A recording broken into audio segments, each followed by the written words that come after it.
Hi, ఇప్పుడు mass జాతర cinema promotions మొదలవుతున్నాయి. మనతోటి హీరో గారు, ప్రొడ్యూసర్ గారు ఇద్దరు ఉన్నారు. ఇది యాంకర్గా చేయడం కొంచెం కష్టంగానే ఉంది. అందుకే అన్న మనం మాకైతే ఇంట్రెస్టింగ్గానే ఉంది. అన్న మీకుంటుంది అన్న ఆడుకోవడంలో ఫేమస్ కాబట్టి, సో మీరు మీడియాతో ఆడుకోవడంలో ఫేమస్ కాబట్టి ఇద్దరిని కలిపి కొన్ని క్వశ్చన్లు అడగాలని ఉందన్న. ఇట్లా మీడియాతో ఆడుకుంటాం ఫేమస్ అని చెప్తేనే మొన్న ఒక ఆగస్ట్ లో ఒక వీకెండ్ నన్ను ఆడుకున్నారు మీడియాలో. అవునన్న, దీంట్లో అది ఉండాలి కదా, డెఫినెట్ గా. అది ఉండకపోతే అలాగే సార్, అలా ఉంటేనే ఫాలోయింగ్, వ్యూవర్షిప్ పెరుగుద్ది, అంటే అలాగే ఫ్యాన్స్ పెరుగుతారు, అవి ఉండాలి. మరి ఏ స్థాయికి ఆడుకున్నారంటే నేను ఇంకా అసలు ఆస్తులు అమ్ముకుని దుబాయ్ వెళ్ళిపోయానని. నాకు అర్థం కాలేదు, ఆస్తులు అమ్ముకునే అంత బ్యాడ్ పొజిషన్ లో ఉంటే దుబాయ్ ఎలా వెళ్తారో నాకు లాజిక్ అర్థం కాల. దుబాయ్ ఏదో పెద్ద పల్లెటూరు లాగా బాధపడుతున్నారు. వాళ్ళ రియాక్షన్ లాజిక్ అసలు ఉంటుందా? అదే కదా సింపుల్. రిచ్ బాధపడతారు కూడా, రిచ్ బాధపడడానికి కూడా రిచ్గా వెళ్ళారు వంశీ గారు. అన్న ఇది మైక్ పట్టుకొని మీరు మళ్ళీ సినిమా అడగరు, సినిమా చూడమని అడగను, అందుకని మైక్ లేకుండా ఇప్పుడు అడిగేద్దాం అలా ఏమన్నా. సో ఫస్ట్ అదే ఆ రోజు కొంచెం ఎక్సైట్ అయ్యాను నేను, బాగా ఎక్సైట్ అయ్యాను. అది సరే, ఇక కేకలే. అది ఎలా ఉందంటే రిక్వెస్ట్ లేదు, వార్నింగ్ లో ఉంది. వంశీ ఎప్పుడు వార్నింగ్ కావాలి. అవునే, తప్పులు చేయకుండా ఉంటావా మనుషులు? కొడకల్లారా, రాకపోతే చెప్తా మీ పని. తప్పులు చేయకుండా ఉండం కదా, తప్పు జరిగింది ఏం చేస్తాం చెప్పు. ఇప్పుడు నేనైనా, ఎన్టీఆర్ గారు అయినా, ఇప్పుడు ఒక ఆదిత్య చోప్రా అని ఒక పెద్ద మనిషిని, యశ్వరాజ్ నమ్మాము. ఇప్పుడు అందరు తప్పులు చేస్తారు కదా, వాళ్ళ సైడ్ తప్పు జరిగింది, మనం దొరికామంటే ఏం చేస్తాం దానికి. ఇప్పుడు నేను తీసిన సినిమా కాదు కదా, మేము ఎలా, కానీ వాళ్ళని నమ్మాము. పెద్ద మనిషి, ఇండియాలోనే బిగ్గెస్ట్ ప్రొడ్యూసర్, ఆయన నమ్మాము. మిస్ఫేర్ అయింది, ఏం చేస్తాం దానికి, వేసుకున్నారు, పడ్డాం అంతే. కానీ అన్న మీరు దొరకాలని చాలా మంది ట్రై చేసినట్టున్నారు, వాళ్ళకి ఖుషి ఇచ్చి లాస్ట్ కి మళ్ళీ లోకల్ సెట్ చేసి ఓన్లే మన సినిమా, మనం తీసిన సినిమా కాకుండా బయట సినిమాతో దొరికాం, హ్యాపీ. ఇంకా అని ఫస్ట్ మాస్ మహారాజ్ అనే టైటిల్ ఇచ్చిన తర్వాత మాస్ అనే టైటిల్ పెట్టుకుంటూ మాస్ జాతర వస్తుంది. టైటిల్ ఐడియా ఎవరిది? బేసిక్ నేనే చెప్పాను. అవునా, నేను అదే ఎక్స్పెక్ట్ చేశాను. ఎందుకో అంటే అప్పుడు మరీ పండగ అనుకున్నాం, అవునండి, బాగుంటుంది అనుకున్నాం. కొన్ని కారణాల వల్ల అది తెలిసిందే. అది సంక్రాంతి అంటే గుర్తొచ్చింది. మాస్ సినిమాలన్నీ సంక్రాంతికి వచ్చినాయి అనుకోండి, cinema block buster, super cake, అది ఇద్దరా కావాల్సింది మాకు తెలుగు సినిమాకి అని చెప్పి హడావిడి చేస్తాం. దసరా వరకు ఓకే, మిగతా ఏ టైంలో వచ్చినా కానీ ఇదో సినిమానా, కొత్తదనం లేదు. సో దాంట్లోకి వెళ్ళిపోయి ఈ ఆర్టిస్టిక్ మెంటాలిటీలోకి వెళ్తున్నారు. ఆర్టిస్టిక్ కాదు, క్రియేటివిటీ. ఇప్పుడు ఎవరికి అయినా ఇప్పుడు చేతిలో ఫోన్ ఉండి ట్విట్టర్ హ్యాండిల్ ఉన్నా, ఇన్స్టాగ్రామ్ హ్యాండిల్ ఉన్నా, క్రియేటివిటీ తన్నుకుంటూ వస్తుంది. అది చూపించడానికి, ప్రొజెక్ట్స్ చేయడానికి ట్వీట్గా ఫామ్ చేయొచ్చు, రీల్స్గా ఫామ్ చేయొచ్చు. ఆ క్రియేటివిటీలో ఏంటంటే ఏదన్నా ఒక క్రియేటివ్ టెక్నికల్గా స్ట్రాంగ్ ఉన్న సినిమా రిలీజ్ అయింది అనుకో, అబ్బా ఎంత బాగా తీశారు, ఇది తీశారు, అది తీశారు అని పొగిడితే, ఓహో వీళ్ళందరికీ సినిమాటిక్ నాలెడ్జ్ చాలా ఎక్కువ ఉందన్నమాట, అందుకని పొగుడుతుంది, అందుకని ఇంత బాగా చెప్తున్నారు అనుకుంటారు. అదే ఒక కమర్షియల్ మాస్ సినిమా వచ్చినారు, జనానికి అది కావాలి. కానీ ఏంటంటే ఏముంది కొత్తగా, ఏముంది అంటే అదొక ఫ్యాషన్. అంటే ఓహో వీళ్ళకి సినిమా గురించి బాగా తెలుసు అనుకుంటా, అందుకని రెగ్యులర్ సినిమాని పొగడలేకపోతున్నారు వీళ్ళు అని అనుకుంటారేమో అని ఫీలింగ్ ఏంటో నాకు తెలియదు. కానీ మరి ఇప్పుడు మరి నేను రవితేజ గారిని పెట్టి గీతాంజలి తీయలేను కదా, చూడరు కదా. అదే సార్, చూడరు అనే కాన్సెప్ట్కి అందరూ ఇప్పుడు కల్ట్ ఫాలో. అంటే ఇప్పుడు ఒకటి కళ్యాణ్, ఇప్పుడు దాకా చూసిన వాళ్ళు కొంచెం feel good, like proper sincere attempt, hero ఒక సిన్సియర్ క్యారెక్టర్ అనేది ఏది వర్కౌట్ అవ్వాలి.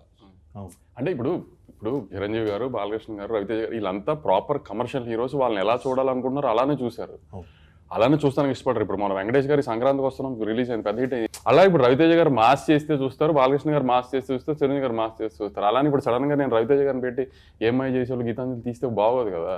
కానీ ఇప్పుడు అవన్నీ మనం చెప్పామనుకో, వీడికి ఎంత పొగరో, వీడు ఇలా మాట్లాడుతున్నా అంటారు, మళ్ళీ ఏం చెప్పాలి మనం దాంట్లో కూడా దిగుదాం. అవును, మాట్లాడుకుంటాం, కానీ పరిస్థితి అలా వచ్చేస్తుంది, మనం ఏం చేయలేము, చెప్పినా అర్థం చేసుకోరు. అది ఇంపాసిబుల్, వాళ్ళు కావాలి వాళ్ళే తప్ప మనం మంది అని. ఏదైనా కొత్తగా చేయలేదా అంటే అన్నింటిలోకి కొత్తగా చేసి మీరు నా ఆటోగ్రాఫ్ స్వీట్ మెమరీస్ చేశారు, నేను వర్కౌట్ అవ్వాలా. మీకు కావాల్సింది ఏంటి, అదే ఇస్తాం మేము, సింపుల్ అంతే. ఇప్పుడు మళ్ళీ అదే చేస్తాడు అంటే అయ్యే చూస్తున్నారు. అంటే అది కూడా ఊరిని చూసేరు కళ్యాణ్. దాంట్లో కూడా ప్రాపర్ మీటర్ ఉండాలి, లైక్ ఒక అన్న కమర్షియల్ సినిమా కమర్షియల్ సినిమా చాలా తీయడం చాలా కష్టం. ఎందుకంటే చాలా మందికి నీకు ఎందుకంటే ఆ చిన్న రెగ్యులర్ అనేస్తానికి చాలా ఈజీ. ఆ రెగ్యులర్ కమర్షియల్ సినిమా రెగ్యులర్ గా ఉంటుంది కాదనట్లా, కానీ ఆ రెగ్యులర్ సినిమాలో హై మూమెంట్స్ ఉన్నాయా, ఎంగేజింగ్ గా ఉన్నదా అనేది ఇంపార్టెంట్. రెగ్యులర్ గా ఉందా లేదా అనేది ఇప్పుడు ఎప్పుడు చెప్తారు కదా ప్రపంచంలో 7 కథలే ఉంటాయని, ఏ తిప్పిన ఆ కథలకి అటు ఇటు తిప్పి చేయడమే కానీ కొత్త కథ ఎవరు రాయలేరు కదా. కానీ అంత ఎంగేజింగ్ గా చెప్పడం ట్రై చేస్తాం కదా, ఎంగేజింగ్ గా ఉందో లేదో ట్రై చూపడానికి మాస్ సినిమా అంటాం, కమర్షియల్ సినిమా అంటాం, కానీ ఈ రెగ్యులర్ అన్న మాట ఫ్యాషన్ అయిపోయింది అందరికి. ఎస్ అది ఆ సంఖ్య కూడా బేసిక్ గా ట్విట్టర్ లో ఒక మేధావి సంఖ్య ఒకటి ఉంటుంది, వాళ్ళే.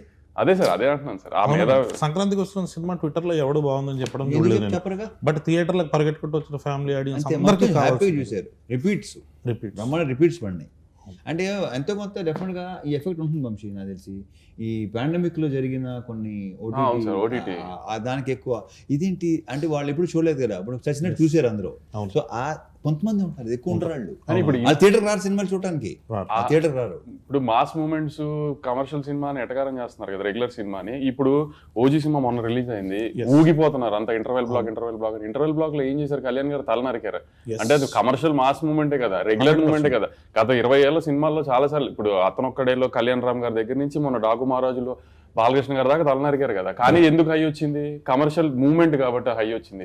దాంట్లో అది రెగ్యులరే కానీ కమర్షియల్ మూమెంట్ కదా. అంతే, కమర్షియల్ సినిమాలు ఎప్పుడైనా మూమెంట్ వర్కౌట్ అయితే సినిమా వర్కౌట్ అవుతుంది, అంతే తప్పితే రెగ్యులర్ ఇది అది అని ఆ ఫ్యాషన్ ఏంటంటే సంక్రాంతికి వస్తే రెగ్యులర్ కాదు, ఇంకా మిగతా 11 నెలల్లో వస్తే రెగ్యులర్.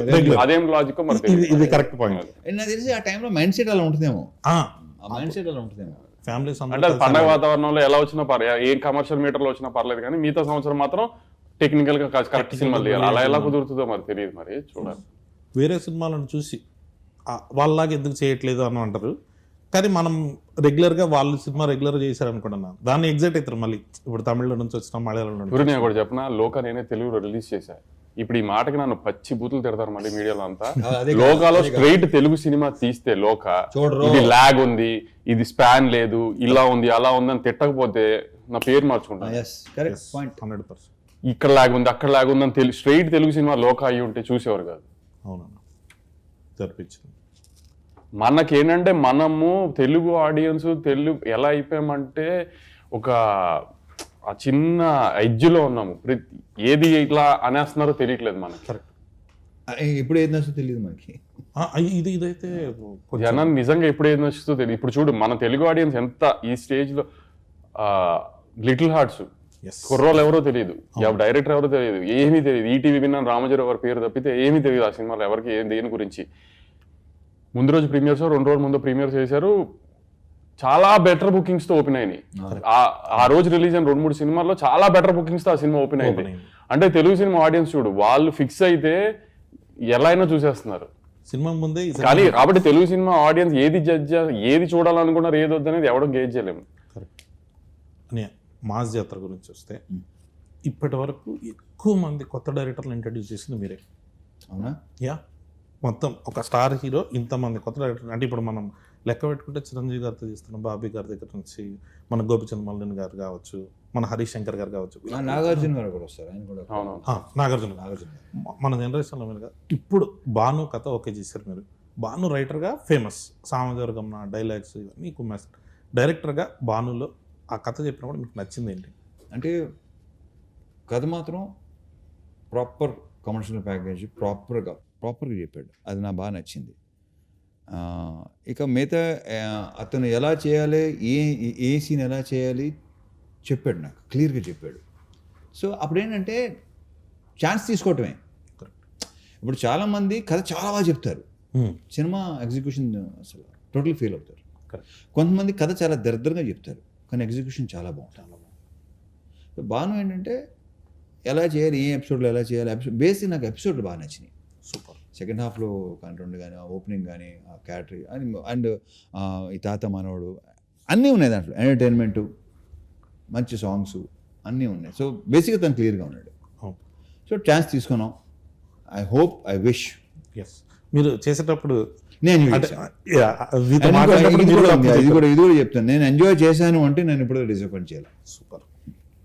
లేదన్నా, మాస్ జాతర మీద హై ఎక్స్పెక్టేషన్స్ రావడానికి ఫస్ట్ రిలీజ్ అయిన పోస్టర్ తర్వాత సాంగ్, మీరు ఇడియట్లో టాప్ సాంగ్ అది, మొత్తం జనాలందరూ పాడేసుకొని, ఇప్పుడు రవితేజ గారిది మేము ఏదైనా చూపించాలి ఇమిటేషన్ అని అంటే ఫస్ట్ ఆ సాంగ్ ఎత్తుకుంటాం. ఆ ట్యూన్ని పట్టుకురావాలన్నది భీమ్స్ గారి ఐడియానా, మీ ఐడియానా, డైరెక్టర్ గారి ఐడియా? అది నాకు తెలిసి భీమ్స్దే ఐడియా. అది ఫస్ట్ ఈ ట్యూన్ చెప్పాడు, అప్పటికి ట్యూన్ చెప్పాడు, దీంట్లో ఇది కలిపితే చాలా బాగుంటుంది, తందే మొత్తం తందే. సూపర్. అండ్ ఇప్పుడు రేపు ఆడియో విన్నారు కదా, రేపు థియేటర్లో అది ఇంకోలాగా ఉంటుందని నేను నమ్ముతున్నాను. ఇంకా ఊగిపోతారని నాకు ఉంది డెఫినెట్గా. అని శ్రీలీల గారి చాయిస్ మీద అన్నావు మామూలుగా అనుకున్నాం, దానికి ఏమి వేరే ఆప్షన్ పెట్టుకుని లీలా ముందు నుంచి లీలానే అనుకున్నాం. లీలా అవును. ఇంకోటి ఏంటంటే ఆ క్యారెక్టర్కి కంపల్సరీ తెలుగు స్పీకింగ్ ఫన్ కూడా చేయాలి. ఎందుకంటే డబ్బింగ్ లో ఆ ఫన్ పోద్ది, అవును, డెఫినెట్గా రాదు అది. 100%. సో తెలుగు అమ్మాయి పైగా శ్రీకాకుళం స్లాంగ్ నేను ఎక్స్పెక్ట్ చేయలేదు, చాలా బాగా చేసలా, చాలా బాగా చెప్పింది, అవును. చాలా బాగుంది. అండ్ ఇప్పుడు దాకా చూసిన లీలాకి ఈ లీలాకి డెఫినెట్గా తేడా ఉంటుంది. తేడా. నేను ట్రైలర్ చూడడం జరిగింది, అంటే ఇప్పటికి ఇంకా రిలీజ్ అయినది. ట్రైలర్లో మాత్రం అసలు ఆ క్లైమాక్స్ షార్ట్స్ అవన్నీ వచ్చాయి కదన్న, బ్లాక్ షర్ట్ వేసుకొని యాక్షన్ ఎపిసోడ్స్ అందరు కొట్టేసినట్టున్నారు. వెంకట్ మాస్టర్ కదన్నా, మొత్తం వెంకట్ గారు, వెంకట పృథ్వీ. మీరు డాకు మహారాజు వెంకట్ గారే దీంట్లోనూ, వెంకట్ గారు బాగా సెట్ అయినట్టు. వెంకట్ చాలా వాళ్ళిద్దరూ అది ఆల్రెడీ ఎస్టాబ్లిష్డ్ టెక్నీషియన్, పృథ్వీ ఏమో అప్కమింగ్ టెక్నీషియన్. ఇద్దరు సూపర్ టెక్నీషియన్స్. స్టైల్ ఉంటుంది, పృథ్వీలో స్టైల్ ఉంటుంది, వెంకట్లో స్టైల్తో పాటు మాస్ ఉంటుంది. పర్ఫెక్ట్. అని మీ ఇద్దరిలో కాంబినేషన్ అంటే ఏదన్నా ఉంటే అంటే డైరెక్ట్గా మొహం మీద ఫ్రాంక్గా ఏదైనా కష్టాలు పడ్డారా మీరు అంటే, బొక్క ఎవరి కోసం పడ్డా నా కోసం పడ్డారని చెప్పే టైప్ మీరు. ఇదేమో ఏదైనా సో మాట్లాడంటే ఫస్ట్ అవసరం లేని కూడా కొన్ని వచ్చేస్తుండే.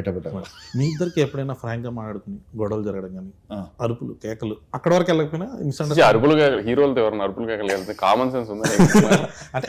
ఇప్పుడు ప్రస్తుతానికి సార్ నా మీద అలిగే ఉన్నారు 27 డేట్ పోయిందని. అంటే ఇది కూడా ఒకటి ఉంది అన్న, అసలు ఈ యూనియన్ గొడవలు దీనివల్ల లేట్ అవ్వడము అది కాదు కానీ సరే, ఇంకా రీజన్స్ గురించి కూడా మాట్లాడుకోవడం వేస్ట్ అనవసరం కానీ. సో కాకపోతే ఇదైతే ఒకటి ఉందన్న, 75th ఫిలిం లేట్ అవుతుందని ఫ్యాన్స్ ఉన్నారు. సో సార్ది 75th ఫిలిం కాబట్టి మీరు ఏం ప్రామిస్ చేస్తున్నారు? లేట్ అయినా లేటెస్ట్గా వస్తామన్నట అలాంటి ఏం లేదు కానీ, ఆమె ఇప్పుడు నువ్వు ఇందాక ఫస్ట్ లో ఇంటర్వ్యూ స్టార్టింగ్ లో అన్నావు కదా, మళ్ళీ అడగదు ఇది అది కానీ, ఇప్పుడు నేను చెప్తే వీళ్ళు వింటారో నమ్ముతారో కూడా నాకు తెలియదు కానీ, ఇంటర్వెల్ కి ఒక 20 నిమిషాల ముందు నుంచి సెకండ్ హాఫ్ స్టార్ట్ అయింది, ఒక 15 minutes చిన్న ఎంటర్టైన్మెంట్ ఉంటుంది. ఇంటర్వ్యూ అక్కడ తర్వాత ఒక పాట వస్తుంది, ఆ పాట నుంచి క్లైమాక్స్ లీడ్ దాకా ఒక 1 hour సినిమా ఉంటుంది. ఈ 1 hour 25 minutes అరౌండ్ ఇంటర్వెల్ ముందు 20 minutes ఈ 1 hour సినిమా అయితే ఊగిపోతుంది గ్యారంటీ స్క్రీన్. అదైతే నేను గ్యారంటీ చెప్తున్నా. నీకు కూడా రెడీగానే ఉంది, నీకు చూపిద్దాం రెడీ అయ్యాడు బాను కూడా 3 రోజులు నువ్వు చూద్దు. కానీ ఒక సెకండ్ హాఫ్ లో ఒక చిన్న ఫన్ ఎలిమెంట్స్ తర్వాత బాగుంటుంది, తర్వాత స్టార్ట్ అవుతుంది ఒక సాంగ్, మాస్ సాంగ్ తో. అక్కడి నుంచి ఆమె ఎమోషన్ కానీ ఆమె యాక్షన్ బ్లాక్స్ కానీ, క్లైమాక్స్ లో ఒక ట్విస్ట్ ఉంటుంది రాజేంద్ర ప్రసాద్ గారిది, అవన్నీ దాకా అసలు షేక్ అయిపోతుంది screen guarantee. Sir 75th film, Ravi Teja గారి నుంచి ఏం ఎక్స్పెక్ట్ చేస్తున్నారో అది ఎగ్జాక్ట్ గా మూమెంట్స్ యాజ్ ఇట్ ఈజ్ గా ఉంటాయి. ప్లస్ సార్ అన్నట్టు మాస్ సినిమా తీయడం అంత ఈజీ కాదు కదా, ఆ మూమెంట్స్ అని కరెక్ట్ గా కూర్చుంటాయి కూడా. అని ఇప్పుడు నా సినిమా కూడా నేను చెప్తున్నాను అనుకుంటారు జనం, కానీ నేను అంత కాన్ఫిడెంట్ గా చెప్తున్నా. లేదు, నేను ట్రైలర్ చూసినప్పుడు మీది రాజేంద్ర ప్రసాద్ గారిది హిలేరియస్ గా అనిపించింది, చాలా బాగుంది అదంతా. నేను అదే నీకు ఇంటర్వెల్ ముందు 20 నిమిషాలు అని ఎందుకు చెప్తున్నానంటే, మిగతా అదంతా ఇప్పుడు రవితేజ గారి స్టైల్ ఒక ఎటకారం కామెడీ ఉంటుంది కదా, అదంతా ఉంటుంది. ఫస్ట్ హాఫ్ అంతా ఆ కామెడీ ఆ సెన్స్ లో వెళ్తూ ఉంటుంది, కూల్ గా రిలాక్స్డ్ గా వెళ్తూ ఉంటుంది. కథ స్టార్ట్ అయిన తర్వాత ఇంటర్వెల్ లీడ్ నుంచి ఇక ఎత్తుకుంటే సినిమా నీకు ఇంకా క్లైమాక్స్ ఫైట్ దాకా తగ్గదు సినిమా. ఇక్కడ విజువల్ గా కూడా చాలా స్టన్నింగ్ గా ఉంది. అంటే ఈ మధ్య చాలా స్టన్నింగ్ గా లేదన్నా, అంటే నేను చూస్తున్న ట్రైలర్ డాకు మహారాజ్కి మీరు అదే ప్రామిస్ చేశారు. అప్పటి వరకు నా బాలకృష్ణ గారి సినిమా మీరు చూసినట్టుగా కాకుండా కొత్తగా ఉంటుందని. ఇదైతే విజువల్లీ మనం చేసే మా సినిమాలో క్రాక్ ఉంటుంది కదన్నా, క్రాక్ అప్పుడు భలే కొత్తగా ఉంటది. అంటే విజువల్ సైడ్ దీంట్లో కూడా నీకు సెకండ్ హాఫ్ లో 2 బ్లాకులు క్రాక్ రేంజ్ లో విజువల్స్ ఉన్నాయి, క్రాక్ రేంజ్ లో ఎమోషన్ ఉందని అనిపిస్తుంది గ్యారంటీ. సూపర్. అదే అన్న డిఓపి గారి గురించి చాలా బాగా చేశాడు కదన్నా. అసలు ఆయన విజువల్స్ అన్ని చూస్తుంటే మహావీరన్ కెమెరామెన్, మహావీరన్ కెమెరామెన్ చాలా బాగా చేశాడు. అదే నాకు కొంచెం ఆర్టిస్టిక్ స్టైల్ సినిమాల నుంచి సడన్ గా కమర్షియల్ లోకి వచ్చినప్పుడు వచ్చి ఆ కొత్త వైబ్ ఉంటుంది కదా, ఆ వైబ్. తను కూడా ఎలాంటి సినిమా నేను చేయాలని, తనకి ఇష్టం ఇలాంటి సినిమాలు చేయటం అంటే. సూపర్. నేను క్లైమాక్స్ సెట్కి నేను వచ్చాను, అప్పుడు చూసినప్పుడు ఆ action block, climax action block ఎక్స్ట్రాడినరీగా వచ్చిందని ఫీలింగ్ నాకు. చూసినప్పుడు అనిపించిందా? అది అసలు సెట్ లో చూస్తున్నప్పుడు చూసి చెప్పు. డెఫినెట్లీ. థ్యాంక్ యూ అనే. ఇంకొకటి అంటే మెయిన్గా మనం వస్తున్నప్పుడు డ్యాన్స్ గురించి మాట్లాడితే, సో మీకు శ్రీలీల గారికి సెట్ అయినట్టు ఇంతవరకు చాలా మంది హీరోయిన్స్తో మీరు చేశారు కానీ శ్రీలీల గారితో డ్యాన్స్ అంటే మాత్రం ఒక ఎగ్జైటింగ్ ఉంటుంది. అంటే తను సూపర్ డాన్సర్, అది అందరికీ ప్రత్యేకంగా చెప్పక్కర్లేదు. అసలు యాక్చువల్లీ ఇంకొక మేజర్ డాన్స్ నెంబర్ రిలీజ్ చేయాలి, అది రిలీజ్ దగ్గరలో రిలీజ్ చేద్దామని అది హోల్డ్ చేసాం. సాంగ్ అవ్వాలని కోరుకుంటున్నాను. లేదు ఆ సాంగ్స్ అన్ని అది బాగుంటాయి. కూడా సెకండ్ సాంగ్ కి అలా లిరిక్స్ మీద చిన్న కాంట్రవర్సీ వచ్చింది, ఏంటి బూతులు పెట్టారు ఇది అంటున్నారు. అది నాకు విషయం సార్, ఇప్పుడు నేను అన్నప్పుడు చాలా మంది సార్ వాళ్ళు ఆ లాస్ట్ ది వదిలేసి ఫస్ట్ ఇది మాత్రమే తీసుకుంటున్నారు కొంతమంది, అందరూ కాదు అది. కాదు సార్, అది చాలా బాగుంది. ఇప్పుడు రాయలసీమ బ్యాచ్ ఉంది అనుకోండి సార్, డిస్ట్రిబ్యూటర్ కానీ ఎక్స్పర్ట్ కానీ పాట అద్దరిపోయింది సార్. మీరు మళ్ళీ ఇప్పుడు ఆ బూతులు పెట్టారు ఏంటని మీకు ఎవరైనా చెప్తే మీరు అది ఎడిట్ చేస్తారేమో, లేకపోతే లిరిక్స్ మారుస్తారేమో, అలాంటి పనులు చేయకండి సార్, ఇది చాలా బాగుంది సార్ పాట అని రాయలసీమ నుంచి ఎక్స్పర్ట్ సార్ అదే అంటాను సార్. ఒక్కొక్క జానర్ ఒక్కొక్క రకంగా ఒక్కొక్క ఎంబ్రేస్ చేస్తున్నప్పుడు ఇప్పుడు అందరినీ ఈక్వల్ గా ఎంటర్టైన్ చేయడానికి ఏంటి అనేది మనం ఆ డైలమాలో ఉండకుండా మనం ఒకటి అనుకుని కాన్ఫిడెంట్ గా వెళ్ళిపోవడమే సార్. ఇంకా తర్వాత దీని మీద ఇంకో క్లారిఫికేషన్ ఏమన్నా, నేను కొన్ని సాంగ్స్ ఉంటాయి దాంట్లో నిజంగానే పచ్చి బూతులు ఉంటాయి, వాటి గురించి ఎవడో పట్టించు స్మూత్ గా చెప్తారు, స్మూత్ గా చెప్తారు అది పచ్చి బూతులు ఉంటాయి. కొన్ని సాంగ్స్ ఉన్నాయి but I don't want refer వాటి గురించి మహాన్ తెలుసుకోలేదు కానీ కామెంట్స్ లో పెట్టండి. యా డెఫినెట్ గా అమ్మని అక్కని అని గాళ్ళు మొక్కిపోతానే అది వదిలేస్తున్నారు. ఏమిటండి ఆ సాహిత్యం ఏంటండి అనుకున్న కొంతమంది ఉంటారు, వాళ్ళు అలా అనుకుంటూ ఉంటారు. రేపు థియేటర్ లో చూస్తారుగా ఆ సాంగ్, లాస్ట్ సాంగ్ లో కూడా ఎటకారమే చేసాం, ఫుల్ ఎటకారమే. ఇప్పుడు దానికి కూడా కాంట్రవర్సీ వస్తుంది, దానికి కూడా తిడతారు, కానీ దాంట్లో కూడా ఎటకారమే చేసాం. అది last song commercial song, mass mass beat, dance number, set number, లీలాను రవితేజ గారు ఎరగదీసేసి డాన్స్, అది తర్వాత రిలీజ్ దగ్గర రిలీజ్ చేద్దాం, అది కూడా కాంట్రవర్షియల్ లిరిక్స్ మళ్ళీ. కాంట్రవర్షియల్ కాదు, కాకపోతే ఏంటర్ ఎలా ఉంది అంటారు ఏదో కొత్తగా ఉంటే ఫస్ట్ ఒక చిన్న టెన్షన్ వస్తుంది, కళ్యాణ్కి ఏదైనా కొత్తగా ఏది ఉన్నా సరే అనుకుంటారు, ఏదైనా అంతే. కొంచెం మళ్ళీ అని మీకు డాకు మహారాజ్ కూడా ఇది వచ్చినట్టుంది కదా, ఫస్ట్ సాంగ్ చూసినప్పుడు అయితే ఎలా చేస్తారు మీరు ఎన్ని మిలియన్స్ కదా సార్, మీరు నమ్మరు ఎన్ని సంగీత్ ఈవెంట్లకి అటెండ్ అయ్యాను నేను ఆ సీజన్ లో, పెళ్లిళ్ళ తర్వాత ఆమె రిలీజ్ తర్వాత. చాలా మంది ఫ్యామిలీ లేడీస్ డాన్సులు చేస్తారు, దానికి చేస్తున్నారు. దానికి ముందు మాత్రం మనం అసలు మీకు ఏంటి, మీకు అసలు ఇది ఉమెన్ ఎంపవర్మెంట్, ఇది ఏంటిరా నాయన అక్కడ ఏం జరిగిందని. ఇప్పుడు ఊరోజు రవతల గారికి తెలియకుండా ఏమి చేయలేదు కదా, కానీ తర్వాత మొత్తం అందరూ ఎంజాయ్ చేసి పిచ్చి పిచ్చిగా. మరి ఇప్పుడు ఎవరిని ఏమంటానికి ఏముంది మనం. ఇంకోటి ఇలాంటి దానికి సందీప్ వంగ మాట్లాడారు అనమాట, ఈ సెక్షన్ ఉంటుంది కదా, ఇది ఒక 20 మాక్సిమం 100 మంది కంటే ఎక్కువ ఉంటారు. మనం అనవసరంగా వాళ్ళని సీరియస్గా తీసుకుంటాం, వాళ్ళని పట్టించుకోకపోతే హ్యాపీగా ఉంటాం. కరెక్ట్ అన్న, మీకు కుర్చీ మడత పెట్టి కూడా వచ్చింది మహేష్ బాబు గారి పాట ఏంటి, ఆడెవడో తాతను బెడ్ ఏంటంటే ఇప్పటికే యూట్యూబ్ లో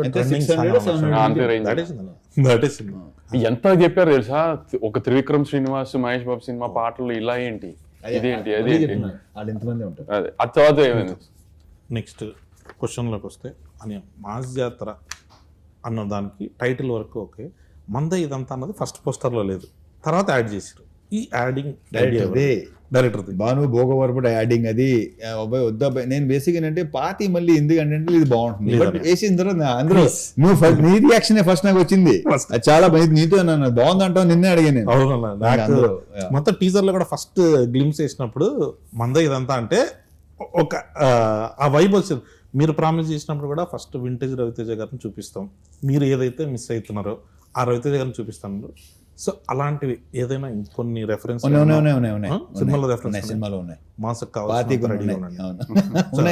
అదేనా ఆ రెఫరెన్స్లు ఇలాంటివన్నిటిని వస్తుంటే మాకు ఆ హై వస్తుంది.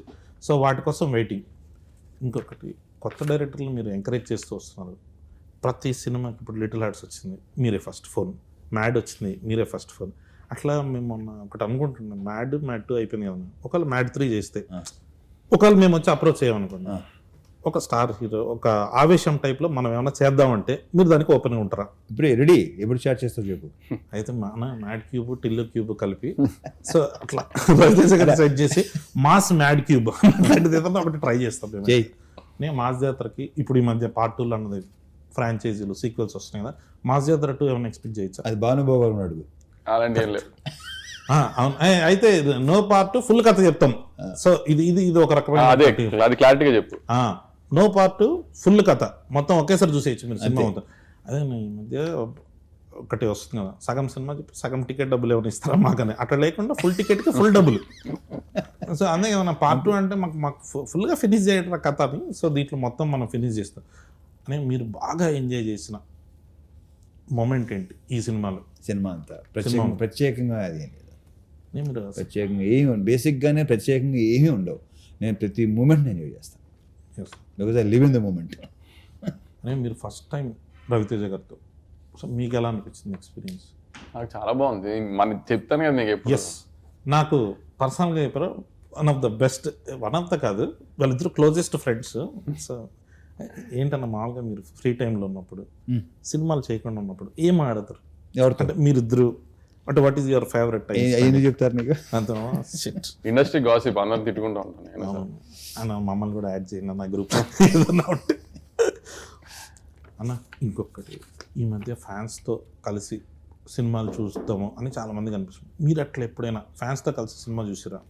లేదు, బట్ ఒకసారి చేయాలనుకుంటున్నా అలాగా సరదాగా. మా జాతర హిట్ రిపోర్ట్ వచ్చేసిన తర్వాత సార్ అన్న కానీ ఆర్ట్ సినిమాలో అందరూ అది థియేటర్ ఆగదు అవనే. ఇప్పుడు మా జాతర రిలీజ్ అయ్యి గ్యారెంటీ హిట్ రిపోర్ట్ వస్తుంది, అది నన్ను నమ్మండి. మళ్ళీ మీరు ఆగస్ట్ లో జరిగిన దాన్ని గుర్తుపెట్టుకుని అనకండి, కానీ మా జాతర నేను చెప్పిన బ్లాక్లు ఖచ్చితంగా వర్కౌట్ అవుతాయి, సినిమా బాగుంటది. దాని తర్వాత సార్ తీసుకుని మనమే సార్ మల్టీప్లెక్స్కి వెళ్దాం ఏఆర్టీకి. ఎస్ అని ఫస్ట్ టైం మీకు మాస్ మహారాజ్ అన్న టైటిల్ ఎప్పుడు వచ్చింది? ఇది చాలాసార్లు చెప్పేసాను శంకర్ కళ్యాణ్. ఇది నేను నువ్వు అది నేను పిలిచింది ఈ రొటీన్ అడగొద్దని, నువ్వు మళ్ళీ వద్దు, నా అంటే మాట. నేను పేపర్ పట్టుకునేది నాకే చెప్పి చిరాకు దొరుకుతుంది. ఎస్ పేపర్ పట్టుకుని పాత ఇంటర్వ్యూలు ఒకసారి చూసుకుంటే తెలిసిపోతుంది. చూసుకోండి, యా అదే ఏదన్నా కొత్తగా అడగన్నారు కానీ చెత్తగా అడిగినందుకు సారీ అన్య. తర్వాత మీరు ఫస్ట్ టైం ప్రాజెక్ట్ స్టార్ట్ చేసిన సంక్రాంతికి, డిలే కారణం ఏంటి? నేను చెప్తాను అది. సంక్రాంతి రిలీజ్ అవ్వాల్సింది, నాకు ఇంజురీ అయింది. నాకు ఇంజురీ అయ్యి కొంచెం దానికి 3 months to 4 months కూడా దొబ్బింది. మే 9th అనుకున్నాం, మళ్ళీ కాల్ ఇంజురీ అయింది. ఇక తర్వాత వదిలే. అది ఆగస్ట్ 27 మాత్రం నేను తనే పుష్ చేశాను. యాక్చువల్లీ మిగతా 2 సార్ అంటున్నారు కానీ వర్క్ సైడ్ కూడా కొంచెం స్లోగానే వెళ్ళింది. కానీ ఆగస్ట్ 27 మాత్రం నేను పుష్ చేశాను. ఏజ్ చేయడం మన మంచికి ఓకే కరెక్ట్.